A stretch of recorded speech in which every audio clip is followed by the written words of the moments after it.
Creo que la difusión que se le ha dado al caso Báez desde el comienzo y desde hace 3 años y la permanente estancia del caso en los medios ha generado ya un interés sobrevaluado por parte de la opinión pública.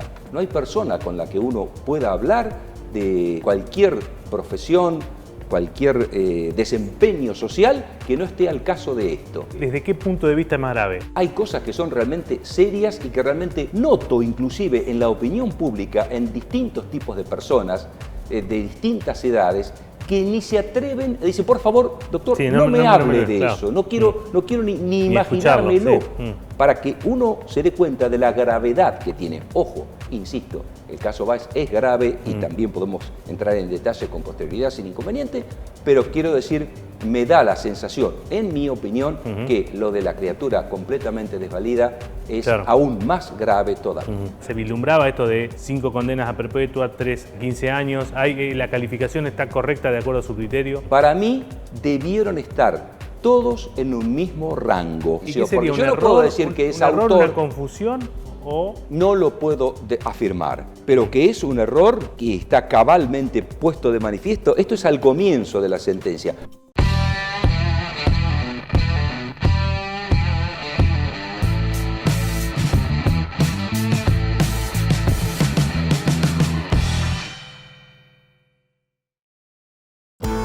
Una provincia donde siempre hay más para descubrir. Buenos Aires. Tenemos una provincia. Disfrútala con recreo. Gobierno de la Provincia de Buenos Aires. Emil Caputo Tártara, juez de la Provincia de Buenos Aires. Hemos tenido este mes, raro, porque un enero por lo general no se habla de justicia, pero hemos tenido 2 casos con mucho impacto público y con mucha presencia mediática. Esto a un juez, ¿cómo lo condiciona o no la situación de estar tan expuesto ante la opinión pública? Yo creo que son muy pocos verdaderamente los casos que han tenido esta envergadura mediática, ¿no es cierto? Y casualmente los 2 casos, uno de ellos, en mi humilde opinión, harto más importante y grave, como es el caso del chico Lucio Dupuy, respecto del caso Báez, han concitado una extraordinaria atención. El hecho de que se haya hecho en el mes de enero me parece un acierto, porque evidentemente un tribunal y el funcionamiento de un tribunal, o de los tribunales en general, en el contexto de lo que es la feria de enero, hubiera sido realmente muy problemático para poder gobernar aspectos que, como hemos visto, han tenido que ser tenidos en cuenta por parte del tribunal que jugó, y ya voy al caso Báez concretamente. Entonces, para el caso Dupuy falta unos días, el día 13 estaría dictándose la resolución. ¿Y usted por qué cree que el caso Báez concitó más atención que el caso Dupuy?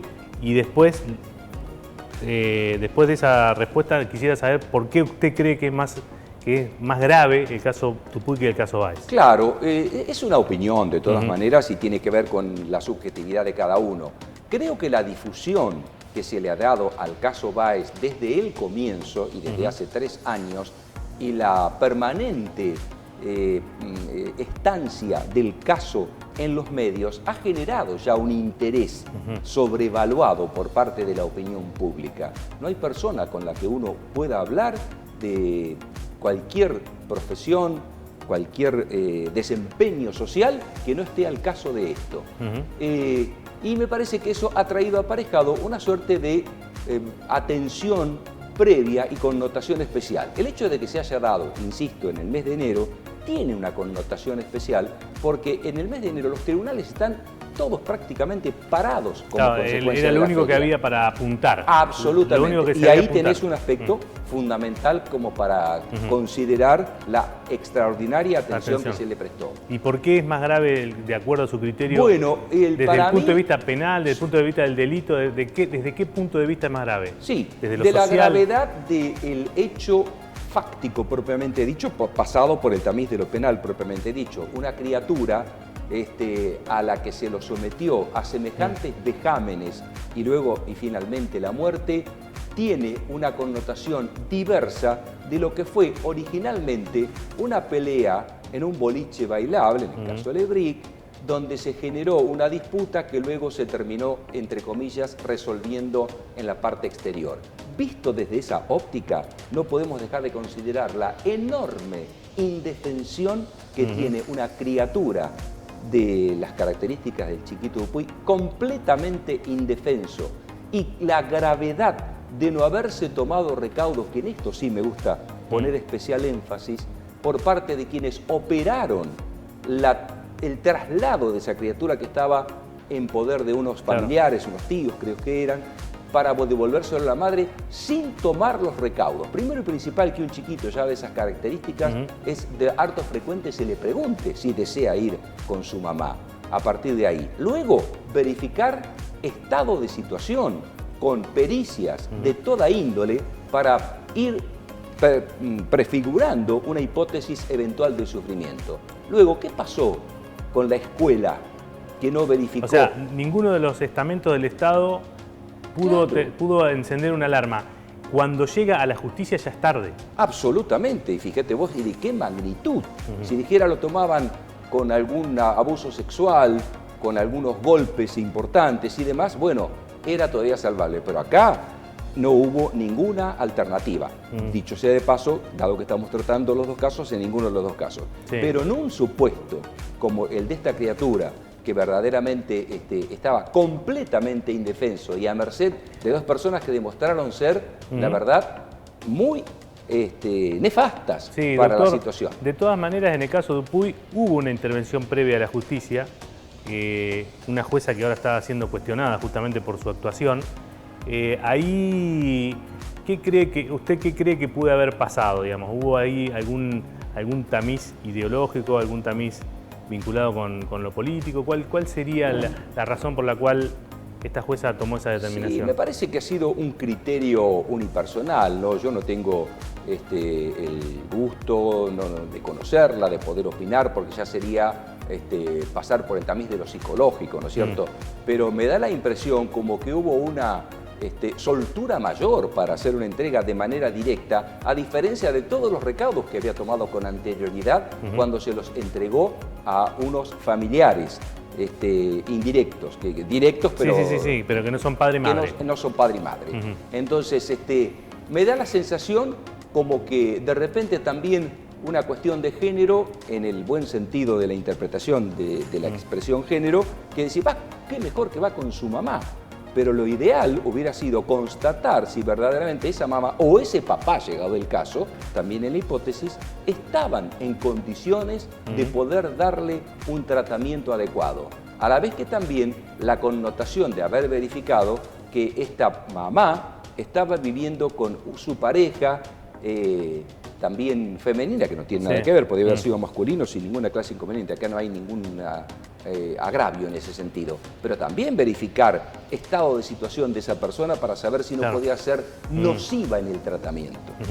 ¿Usted cree que, de acuerdo con los elementos que hay, que se conocen, ¿no? Porque no tenemos tal vez acceso a la minuciosidad de la causa, existiría alguna posibilidad de que esta jueza efectivamente haya estado o pueda ser sometida a un juicio político que termine con alguna sanción / destitución? Como hipótesis, por lo menos sometimiento al juicio político. La resolución ya no me atrevería a decirlo porque habría que verificar extremos que ameriten la destitución. Pero sí me parece que un examen a fin de verificar por qué, o si se tomaron recaudos que fueron tan mínimos que no alcanzaron a chequear. Esto era harto ostensible, la criatura, totalmente golpeada, con abuso sexual, con elemento fálico. Es decir, acá hay cosas que son realmente serias y que realmente noto inclusive en la opinión pública, en distintos tipos de personas, de distintas edades, que ni se atreven, dice, por favor, doctor, no me hable de eso, no quiero ni imaginármelo, para que uno se dé cuenta de la gravedad que tiene. Ojo, insisto, el caso Báez es grave y también podemos entrar en detalle con posterioridad sin inconveniente, pero quiero decir, me da la sensación, en mi opinión, que lo de la criatura completamente desvalida es Claro. aún más grave todavía. Doctor, antes de meternos en algún detalle del caso Báez, usted ha estado en casos y en causas que han tenido gran repercusión. ¿Cómo impacta en un magistrado todo el entorno de lo que ocurre cuando cada una de las decisiones que toma salen en los diarios, son materia opinable, digamos, eso lo influyen? ¿Puede usted ponerse una mácula de decir, bueno, no me importa, no me interesa lo que opinan? ¿Lo toma en cuenta? ¿Mira la opinión de algún especialista o algún comunicador? Digo, ¿eso se tiene en cuenta a la hora de tomar determinación o nada? Mira, yo inclusive voy a empezar de un estrato un poquitito más abajo. Primero y principal, hay casos de semejante repercusión, de semejante trascendencia, y a veces por la gravedad intrínseca del mismo, que producen una sensación en el juez que es ineludible. No puede ser que esté mirando cual si fuera un ingeniero la obra de ingeniería y diga aquí falta esto, aquí sobra lo otro. Estamos hablando de seres humanos que sufren, que son agraviados, que mueren, que son abusados, etcétera, etcétera.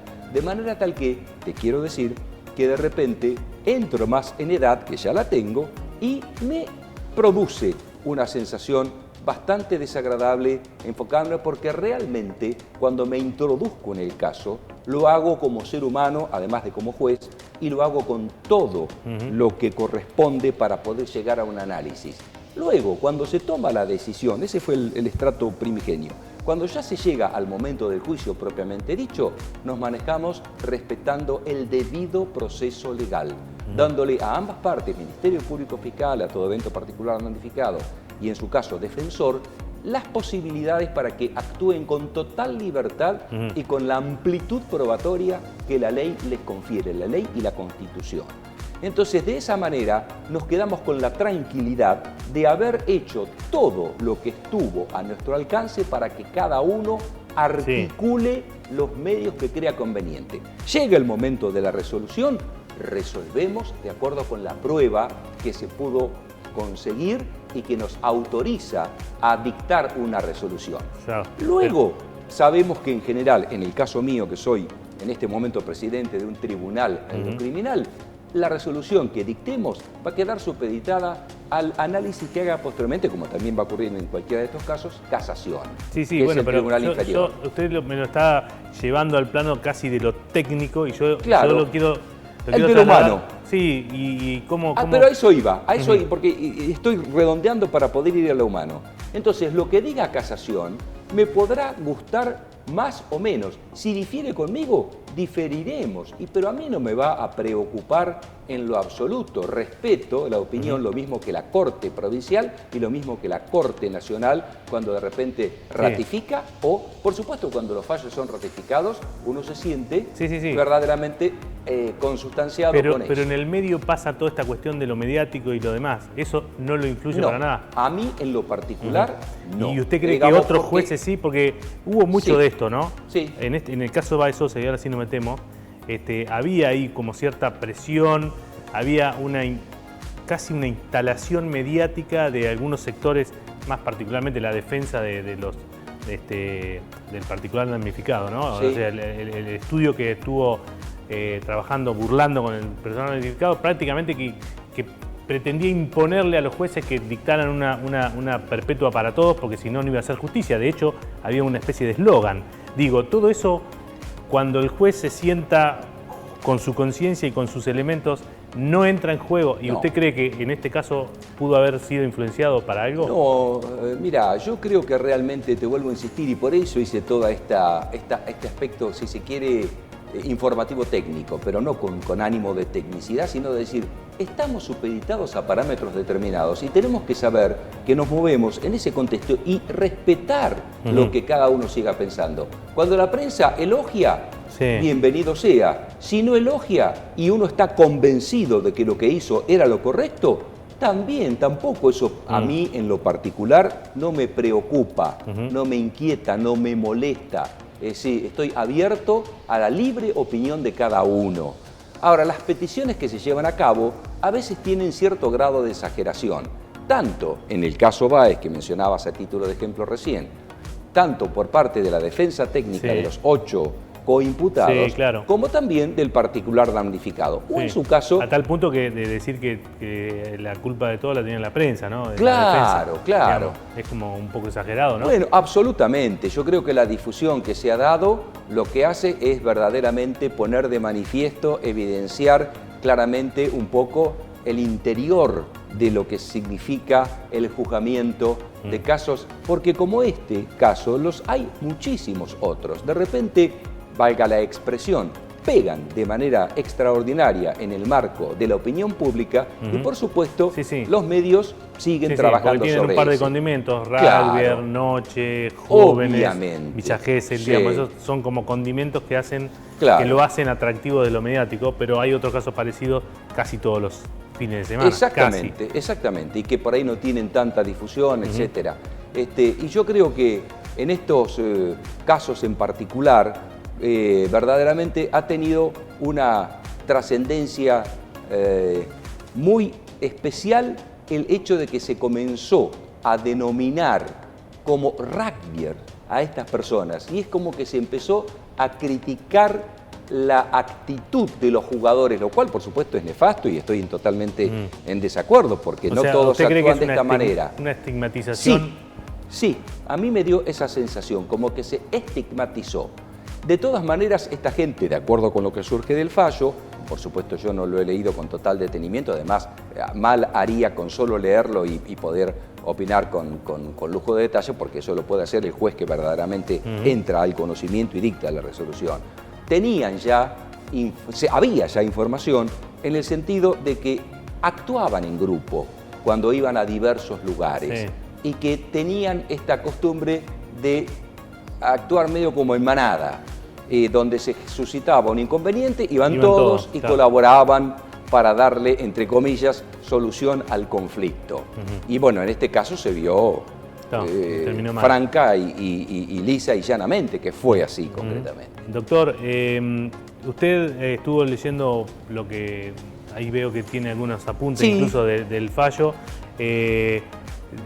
Usted está más o menos en línea, no le pido que me diga si está a favor o en contra, pero digo, más o menos en línea con, era lo que esperaba, era lo que presumía, se vislumbraba esto de 5 condenas a perpetua, 3 a 15 años. ¿La calificación está correcta de acuerdo a su criterio? Intuitivamente, y antes de la lectura del fallo, apunté, y lo cual después lo del fallo me lo ratificó, a lo que llamamos coautoría funcional. Para mí, debieron estar todos en un mismo rango. Y les explico por qué. O sea, Porque, eso es lo que sostenía el Burlando, por ejemplo. Sí. Pero no porque lo haya No, sostenido está bien, Burlando. yo digo para que se identifique. Sí, para que se identifique, claramente. O sea, Concretamente, es decir, si de repente un grupo de personas, aquí hablamos de premeditación, nada de andar labrando un acta para verificar en cada caso en particular de los 8 qué rol le iba a caber a cada uno. Vamos a atacar allá, lo cual se decide en el momento y todo el mundo sale por detrás, se le da un golpe bastante importante, queda el joven Fernando tendido, inmovilizado, y ahí comienza un desarrollo de golpes, además extraordinarios, que ponen de manifiesto la alevosía con la que también estoy de acuerdo. Pero ahí, inclusive de las declaraciones de muchos testigos que se pusieron de manifiesto en la extensa sentencia de 167, creo, carillas, se pone a las claras de manifiesto que ellos estaban actuando de acuerdo a la coyuntura y a la circunstancia. Donde uno se movía que quería venir a defender, salía uno de ellos y salía a agredirlo para que no se meta. Se iban turnando para golpearlo de manera brutal al joven Fernando Báez, con puntapiés, con golpes de puño, etcétera, etcétera. De manera tal que no importa, en mi humilde opinión, el rol específico que le cupo a cada uno, sino ese nexo de conexidad de querer llevar a cabo un cometido de consumo y lograr el objetivo, que no podía ser de otra manera que de la muerte, porque si no, con el solo golpe que se le dio desde atrás al momento en que se lo derribó, se podían haber ido. Claro. Aquí se quiso continuar ex profeso. Y en eso estaban todos en el mismo nivel. Absolutamente. Si no se hubieran retirado y si no hubieran tomado el recaudo en algún momento de decir, esperá Juan, esperá Mario, esperá Roberto, no hagas esto, me opongo porque te vas a perjudicar, no quiero que te perjudiques. No. O algunos hubiese ido, ¿no? Absolutamente. Claro. O un retiro o una actitud propositiva de freno.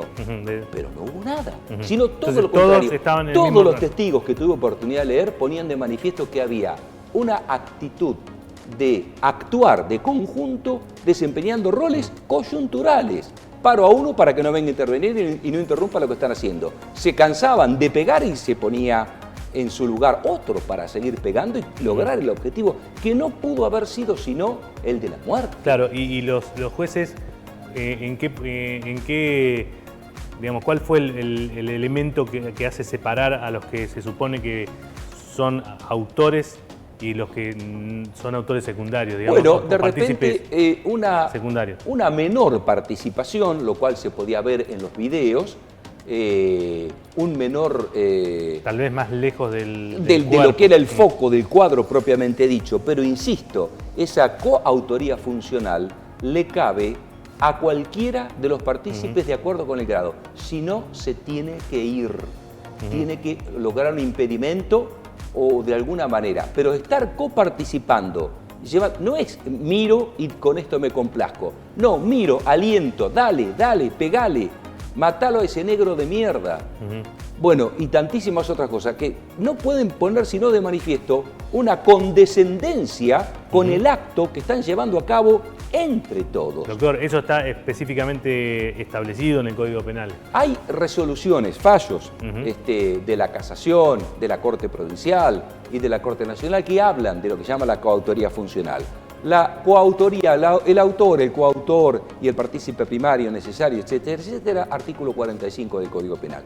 El secundario, y sobre eso me parece que también tenemos que hacer alguna acotación, es el artículo 46, el que tiene una actitud completamente distinta, que directamente cumple con promesas anteriores, que lleva a cabo una tarea que no se condice con la finalidad, en este caso, de muerte. La muerte, claro. Concretamente. O sea eso para que se entienda es, si hubiesen el que es secundario, si está o no está, no evita o no determina una muerte. Por ejemplo, en este caso, un homicidio. O sea, su actuación no hace que muera o no hace que no muera. Claro. Es secundaria. Exacto. Por ejemplo, que le hubieran dicho, bueno, andá, molelo a palos y yo voy a buscar el auto y después te llevo para hacerte escapar de acá.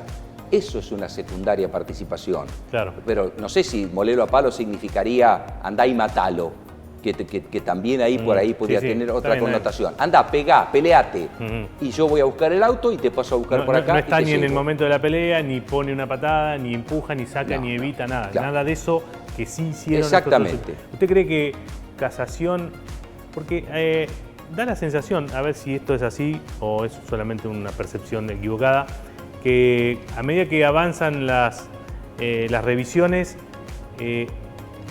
por lo general se obtienen mejoras o beneficios para los condenados.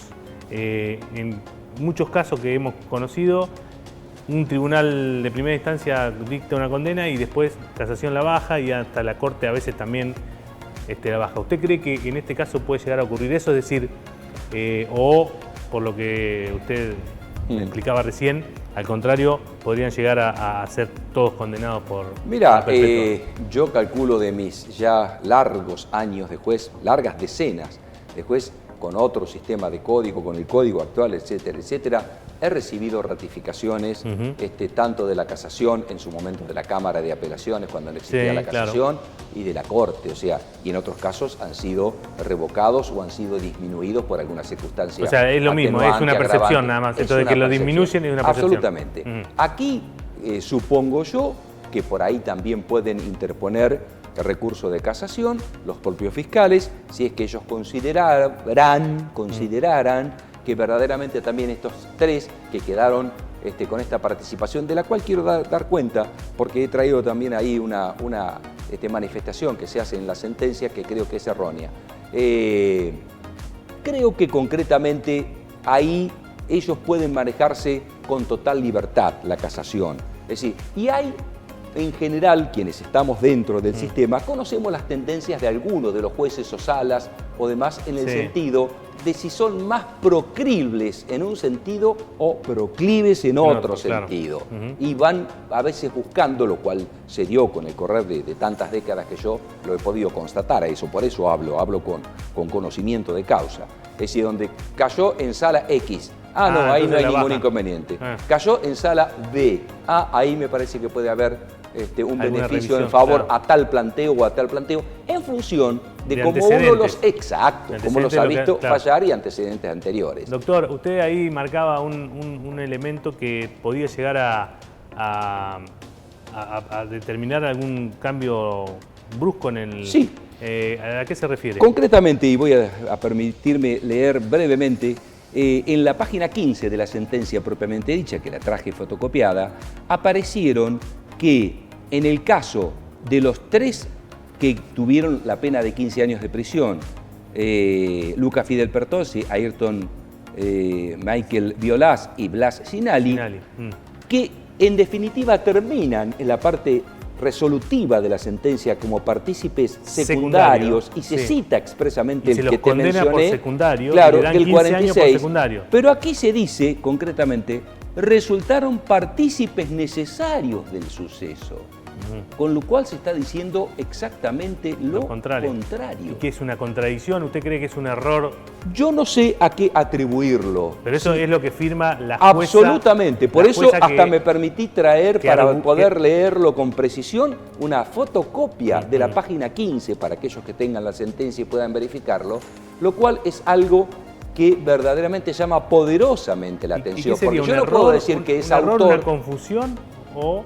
No lo puedo afirmar, pero que es un error que está cabalmente puesto de manifiesto. Esto es al comienzo de la sentencia. Por otra parte, no se articuló en la sentencia los mecanismos, los voy a mencionar porque para ahí esto también lo va a escuchar algún abogado, de los artículos 371 y 375 del Código Procesal Penal de la Provincia de Buenos Aires, que estructuran cómo realizar el veredicto y cómo la sentencia. ¿Qué aspectos se tienen en cuenta? Para el veredicto, la materialidad, la autoría y responsabilidad, atenuantes, agravantes, eximentes.